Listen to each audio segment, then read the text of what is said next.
Good afternoon, everybody, and we're back here with the Race Politics in Arizona. We're here at the University of Arizona in front of the historical Old Main building. I am here with Casey. She's studying journalism, and she is a member of the University of Arizona College Republicans Club. How you doing, Casey? I'm doing great, yeah. So tell us a little bit about yourself. Well, I'm a junior. I'm studying journalism with a minor in government and public policy here at the U of A, focusing on broadcast, but I do a lot of writing as well. That's good. All right, let's jump right into some of these issues. Like, for one, we know you wrote a column on Martha McSally, correct? Yes, I And I did. hear it got a lot of traction and a lot of attention to it. So tell us a little bit about that. It was a guest column with the Arizona Daily Wildcat in response to a column one of their staffers wrote about Martha McSally, and in it was just completely riddled with misinformation, something that the author could have easily Googled to find out. Things like, what's her stance on abortion? Does she support equal pay legislation? And so I was informed about this column, and I wrote what people called a kind of a sassy response to it. And with my contacts in the Arizona Daily Wildcat, we got it published this week, and it was really well received by everybody. You know, nobody could say anything about it because I just used my facts, used my sources. It wasn't about my opinion, it was about the misinformation that the media was giving. So it was very fun. That's great, huh? Okay, now let's talk a little bit about, because I know one big thing, a lot of people try to say Republicans don't care about women and women's rights. So tell us about your experience with Republicans. Is this true or false? It's completely false. I think that this idea of what is pro-women was defined by the left.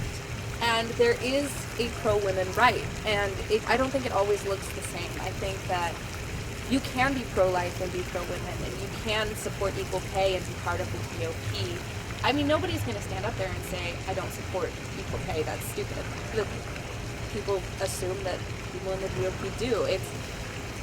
So many people were sharing this column and saying, like, I can't tell you how many times people say, because I'm in the GOP, people say I'm a disgrace to my gender. Like, you're not, you know?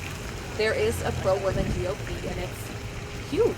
And people just aren't looking at the facts. They're not reading the information. They don't understand. They're just listening to what the left has to say about it. It's completely false. Yeah, I totally know how you feel on that too, because from my demographics, most of them are Democrats, and like most of my family's like that, other than me and my parents, and we get that a lot too, where people try to say, but it's so untrue. Republicans aren't racist like how they try to paint them. That happens in everywhere though. But so now tell us a little bit about your experience working for the Congressman David Schweiker. Yeah, I was the communications intern for Congressman David Schweiker. I was told I was his first communications intern. I made a lot of mistakes when I was working there, you know, just little things that nobody really noticed because I was just an intern. But under the direction of his communications director, I learned so much about media relations that I've been able to bring to the club. I did a he said, she said with the Young Dems in the beginning during the election season so that everybody could hear both sides of the issues on the topics, especially the students who don't really notice it that much. I just got a contact with the Arizona Daily Star and hoping that I can utilize, you know, it's a lot about just who you know and what you can say. And everybody's willing to read it if it's not enough oomph to it. And that's kind of something that you have to learn when you're in the communications business is if it bleeds, it leads, kind of what we say. If it's big, people are going to read it. Exactly. I think that's really great what you're doing. Now tell us a little bit, what is your role in the University of Arizona College Republicans Club? I'm just a member. Like, honestly, in the beginning of the year, I did a lot of stuff with getting what we say out, doing public releases, doing articles with them. Now I'm just a member. I don't get to make it to all the meetings because I'm still a student and I have classes, but a lot of what I do with them is journalistic. I'm trying to work with them for next year to see if we can get freelancers with the Arizona Daily Wildcat and the Viva the Star. It's just, you know, member work, PR.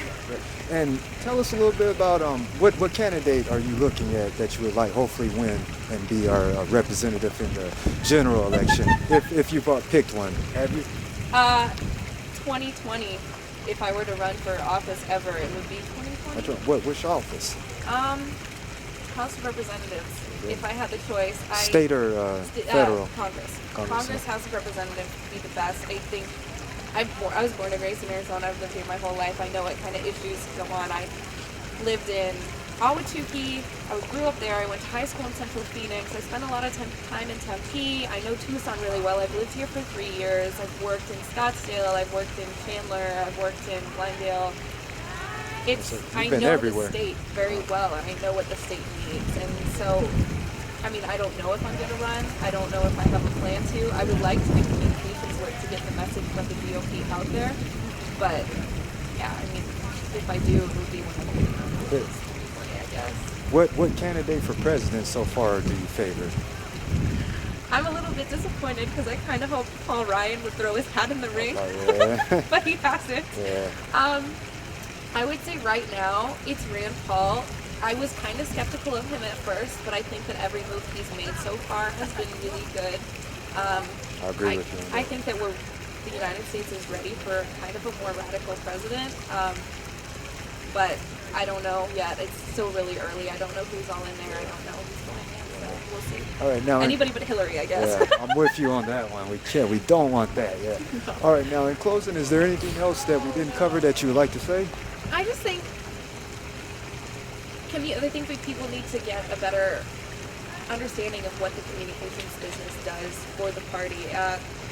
Part of GOP's biggest problem is press, is its image, and I think that with good communications people and with good relations with the press, that image could change so drastically to reveal what it actually is, which is a wonderful party that believes in equality, that believes in freedoms that aren't allotted with the Democratic Party.